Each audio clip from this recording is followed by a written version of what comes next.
purpose of this video is to arrive us at the correct year of Christ's birth and the correct year of Christ's death. I have in front of me, I just typed in Feast of Trumpets 3 BC because there are a lot of people who are very, very bent on these signs in the heavens being predictors of events that were significant in the Bible.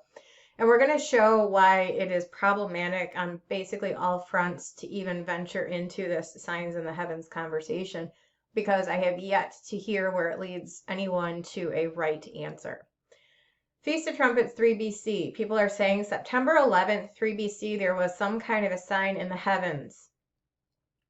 Feast of Trumpets is not the day that Jesus was born. Jesus was born on the solemn assembly that is day one of the Feast of Tabernacles.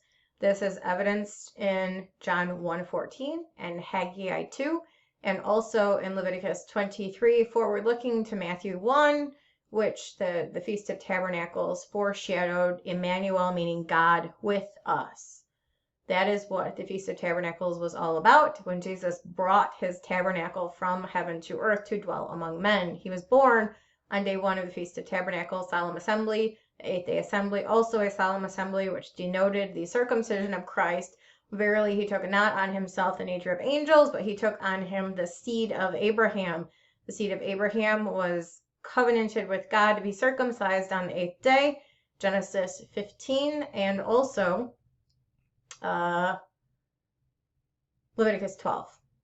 So Jesus was not born on the Feast of Trumpets. It doesn't matter if there was a sign in the heavens on the Feast of Trumpets in 3 BC. Jesus was not born on that day. Moreover, he was not born in 3 BC.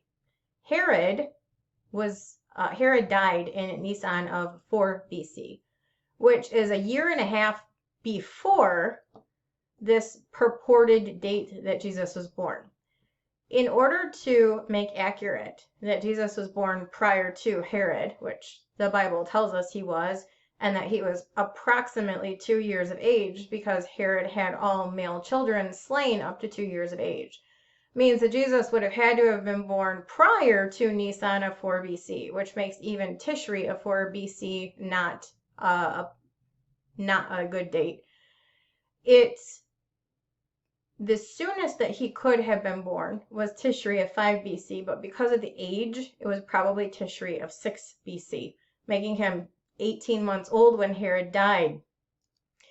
So anything to do with 3 BC is not valid because Herod died in 4 BC. Jesus was not born on Feast of Trumpets, so it doesn't matter if there was a sign in the heavens on September 11th, 3 BC. Neither of those dates is relevant, and certainly not the year. This moves us into the other problematic point, is that because people believe that Jesus was born in 3 BC and they believe that he began his ministry at 30 years of age, that would take you to approximately 30 or 27, and they say that he either died in 30 AD or some people say 33 AD. We're going to get 33 AD off the table, but we'll go back to 30 AD, which kind of correlates to this 3 BC birth date and the about 30 years of age when he began his ministry. But let's get 33 BC off of the table here. So this is just an article that I pulled up. Oxford scholars consult the stars to date crucifixion to 33 AD, because apparently there was some kind of sign in the heavens on April 3rd, 33 AD. That's nice, but Jesus didn't die on a Friday. So again, we go back to 33 AD, even if it was the right year, which it's not, and we'll discuss that. This date that this supposed sign occurred is not accurate. Jesus did not die on Friday. It's celebrated on Good Friday, but that is not when he died. We are told very specifically in the Bible that Jesus spent 3 days and 3 nights in the heart of the earth. From approximately 3 p.m. on the day of Passover. So let's just get this off the table right here. 1, 2, 3, 4. Let's do this. I hadn't planned on this, but we'll make this really, really easy. Okay, delete those. So this first day, the day of Passover, when he was taken off the cross at 3 p.m. and buried and was in the heart of the earth the rest of those day hours. Remember the Hebrew calendar in Genesis, is developed from the evening and the morning being the first day. So the evening 12 hours plus the morning 12 hours comprise your 6 p.m. to 6 p.m. 24-hour period. So it is relevant that he was taken off of the cross and buried approximately 3 p.m. because from 3 p.m. to 6 p.m. during those day hours of Nisan 14 Passover, he was in the heart of the earth. So Nisan 10 is Palm Sunday. That's Sunday. Passover is Nisan 14, 4 days later. So if this is a Sunday, Nisan 11, Monday. Oh. 10, 11, 12. There we go. Monday, Tuesday. Dang it. Wednesday. What day is Nisan 14 Passover? Thursday. So he was buried. He spent part of those day hours in the heart of the earth. And that was his first day. First night would have been the evening hours, 6 p.m. of Friday, day hours, 6 a.m. Friday.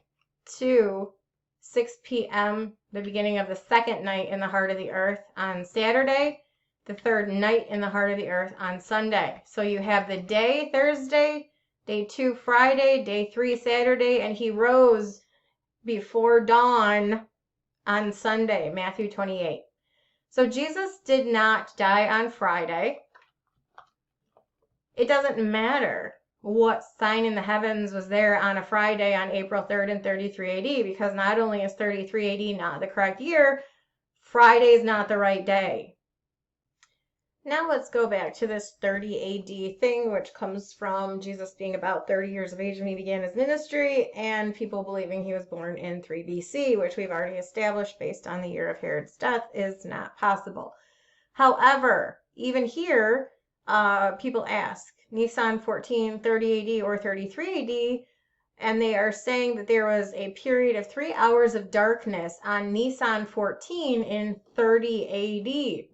And this is, some Roman historian mentioned a darkening of the sun on Nisan 14 Passover in 30 AD. But they're saying that that was Friday, April 5th, Nisan 14, 30 AD. And we just showed that Jesus didn't die on a Friday. Doesn't matter that people celebrate the crucifixion of Christ on Good Friday. He did not die on Friday. He died on Nisan 14, and that was the first of the days he spent in the heart of the earth before he rose on the 17th day.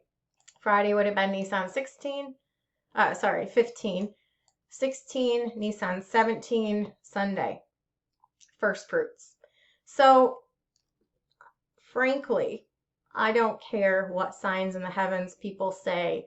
This line of thought gets people so far off base in just about every way. Jesus was not born on Feast of Trumpets, and he wasn't born in 3 BC. It doesn't matter if there was a sign in the heavens. Jesus was not crucified in 30 or 33 AD, regardless of what sign in the heavens there was, because both Nisan 14s or the signs were on Friday. Jesus didn't die on Friday. None of these things is relevant. So, as I am a fan of doing, showing you why what is out there is not accurate, let's discuss what is. Daniel's 70 weeks led to the Messiah the Prince. Palm Sunday, Nisan 10. It was the end of a week of years. Weeks of years begin and end on Nisan 10 per Leviticus 25's command, and the start of the count in Joshua 4:19. The beginning of the period that led to unto the Messiah the Prince on Nisan 10 triumphal entry was, know therefore and understand that from the going forth of the commandment to restore and to build Jerusalem unto the Messiah the Prince. The command to restore and to rebuild Jerusalem comes in Nehemiah 2 in the 20th year of the reign of Artaxerxes. All we need to do is go to the historical record to understand what year he began his reign. It was a fall-to-fall regnal year in the Persian Empire, August 11th, 465 BC. The 20th year would have been fall to fall, 446 to 445. In the month Nisan, which answers to March of 445, is when the command went forth to restore and to rebuild Jerusalem. 69 periods of 7 on a 360-day calendar takes you from March 14th, 445 BC to Nisan 1032 AD, which is the triumphal entry. 4 days later, Jesus went to the cross. This is how you calculate the unto the Messiah, the Prince, is you go based on the information that the Bible gives you, not arbitrary signs in the heavens that people may or may not have documented that they say may or may not have related to certain things which have nothing to do with specific years that are biblically accurate or days upon which biblically sound information actually happened. When you take this back to the Jubilee timeline, this is the period of time that Jesus was born in, and that he had, this is the 16 AD. Sorry, this is the period of time when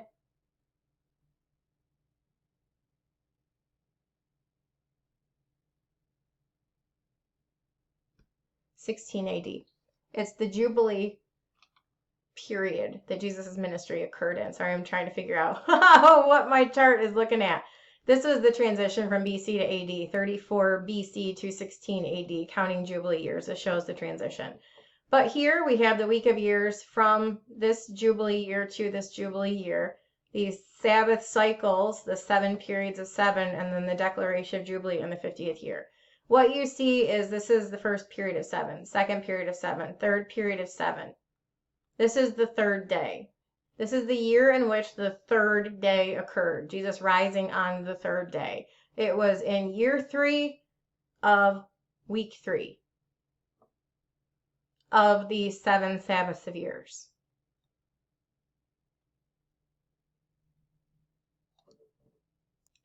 This is the chart I'm more familiar with looking at. That's why I don't usually look at the other one, although it's there to show the interesting third day in respect to the Sabbaths and Jubilee. This is how we can more assuredly identify that 32 AD was the year of Jesus' crucifixion. Because, well, we pinpoint Jesus' birth over here. Nisan of 4 BC was when Herod died, so Jesus had to have been born a period of time before that, and of a specific age to where Herod would find necessity in having male child up to the age of 2 slain.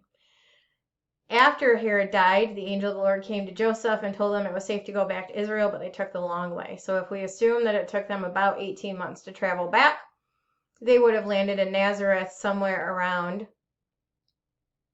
3 BC, and Jesus became the Nazarene, the branch. It was 30 years from this point where he began his ministry. Not 30 years from birth, 30 years from Matthew 2:23 when he began to be called the Nazarene.